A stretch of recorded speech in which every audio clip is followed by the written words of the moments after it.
Hello बच्चों, देखिए यहाँ पे क्वेश्चन दिया गया है। क्वेश्चन बोल रहा है a piece of metal floats on mercury, the coefficient of volume expression of the metal and mercury are gamma 1 and gamma 2 if the temperature of both mercury and metal are increase by amount delta T. ठीक है, दोनों का temperature मैंने delta T से बढ़ा दिया है। Clear है। Why what factor the fraction of the volume of the metal submerge in the mercury changes. देखिए जरा, आपसे क्या बोला गया है कि एक मेटल का पीस है जो मरकरी के अंदर फ्लोट कर रहा है। तो पहले मैं इस क्वेश्चन के लिए डायग्राम बना लेता हूँ। मान के चलो एक कंटेनर है, इसके अंदर भरा हुआ है क्या, मरकरी। ठीक है, अब यहाँ पर कोई एक मेटल का पीस है, यहाँ पे मेटल का पीस है। क्लियर, मेटल का पीस है, इस पर क्या कर रहा है, फ्लोट कर रहा है।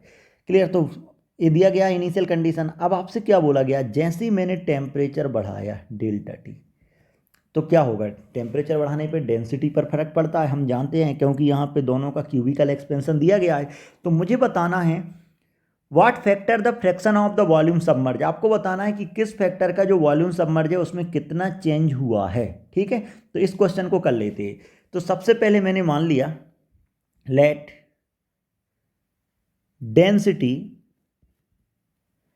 Density of metal and mercury be D1 and D2।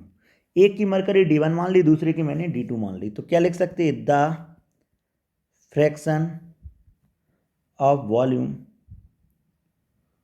Of metal submerge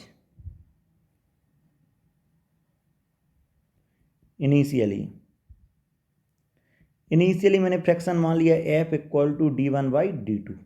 clear. अब देखो जरा, when temperature increases by delta t then d1 dash, पहले वाले का कितना हो जाएगा, d1 dash initial density 1 plus gamma 1 delta T.